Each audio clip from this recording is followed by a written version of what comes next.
guys, wala tayo sa tabing dagat guys. Nandito tayo sa Taal. Sinasabi ng drone na maraming malakas ang hangin. Kasi grabe naman, parang tulang dagat yung dalampasigan. Nakasampas yun, may patay na aso.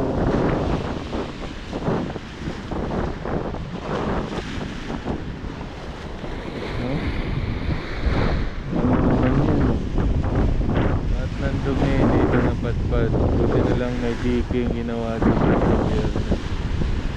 Kung wala, kasi ano lang to eh, mga ano nga yan, chestnut lang dito, yung mga ano, mga halaman lang, mga puno, tapos mahangin na siya. Yung bato na mga kalsada, namatay yung isla. Yun yung isla, patay, bangot. Siguro dyan sa ano, ayun o, marami mga pulot dito maliban sa trip. Dami pa pwedeng pulutin, mga patay na basura, dami plastic. Ayan guys, Taal Lake no? Hindi pa ako na ay tutuloy ko pa pala doon sa unahan no? Ayan, may foreigner oh. So baka may naligo dyan, pwede kasing maligo eh. Pero sa ganitong sitwasyon or pangyayari or kaganapan no, yung maalon yung lake, wag nang mag-attempt na maligo kasi hindi siya kagaya ng dagat na may buoyancy na lutang ka kahit may alon.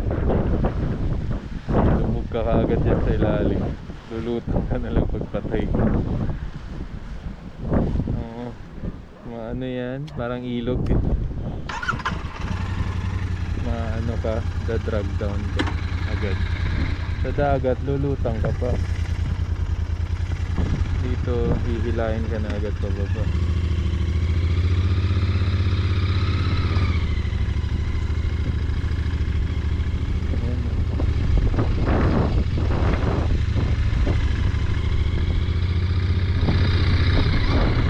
So tingnan natin dito, umaatag lang semento.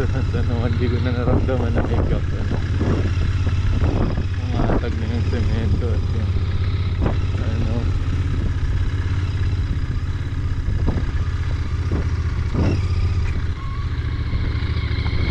tingnan natin kung kaya ba ng motor natin. So, pero nung normal pa tong lake, di ganito kaalon yung nag-swimming dito. Baka ngayong summer pag nag-switch na yung hangin, ano, bumaliktad na yung hangin, hindi na ganito kalakas. Yun, maraming maliligo dito sigurado. So meron pa ng trabahan dito, mga trabahan doon, stay na, hindi pa umaalis. Yun lang, yung buhangin madalas pag hindi matigas na buhangin, pag sand dun madalas yun. Saka ang daming ano, kawayan, good luck sa gulong natin. Nakaano tayo ng kawayan, hanggang dyan lang yan. Balik na tayo, may nakatira kasi mga trabahador dyan, yung mga ano, wala pa yung ano eh, heavy equipment. Pero dito yan, tuloy yan gagawin siguro, kailan hindi natin alam kung kailan ito. Ano talaga yung gagawin.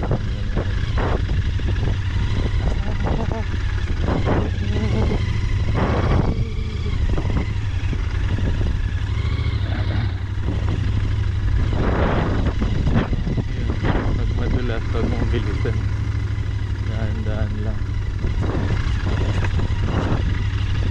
So nagtitrekking lang yan si Kuya, Lakeshore siguro yung trekking. May daan nga doon kasi yung motor, yung lakad lang siguro.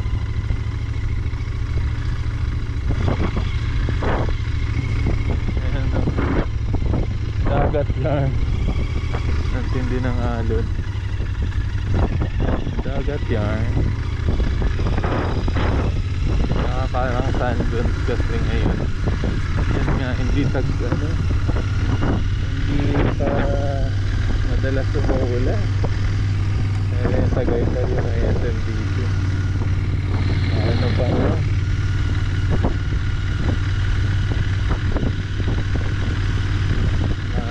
Init.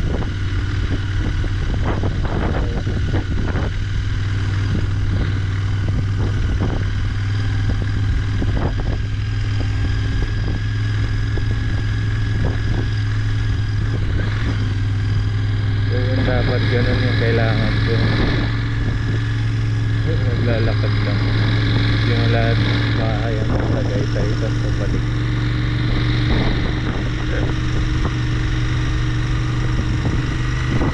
Sakto tayo.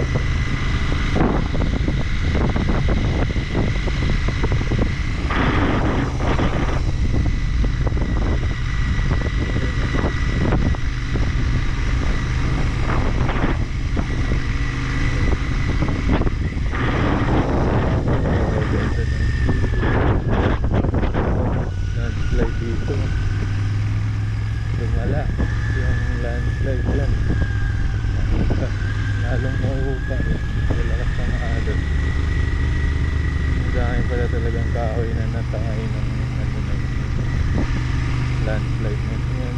Halos lahat ng gilid ng lake merong driftwood lahat yan ano tinabi ng talik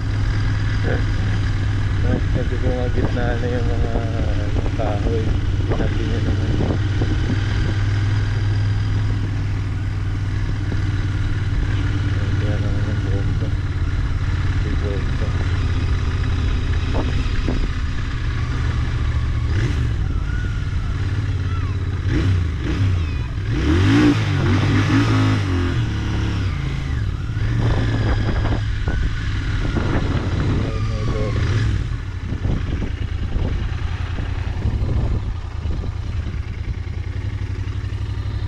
Diretso tayo pa Agoncillo.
Kasi umuulan pa sa Tagaytay.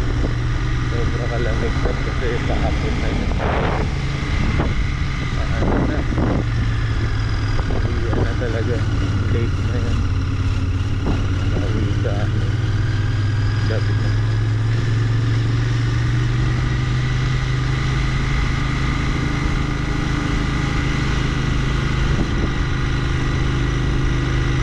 Pangit pa yung ano natin na action camera, hindi pa GoPro. 30 minutes siguro yun kung high quality ang gagamitin. Hopefully charge. Ano lang yan, kailangan bilang lang ng battery. Magandang battery, matagal malobot at memory card. Action camera.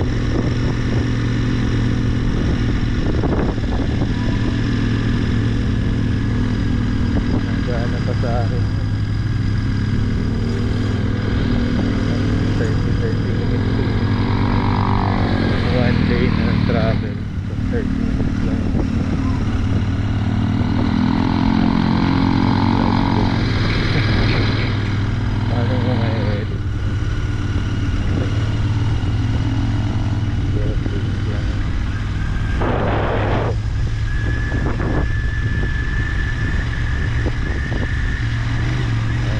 Nagsasalita ka pa lang mo, 5 seconds na.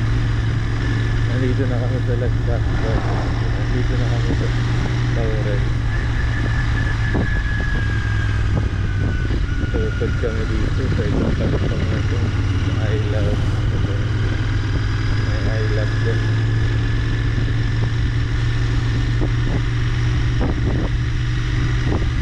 So malayo ito guys, hindi ito malapit ha. Hindi ko alam kung may papunta pang Tagaytay dito yung side na dito.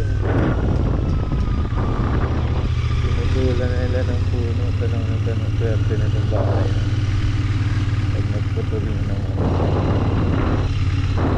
kalikuran niya sa alay.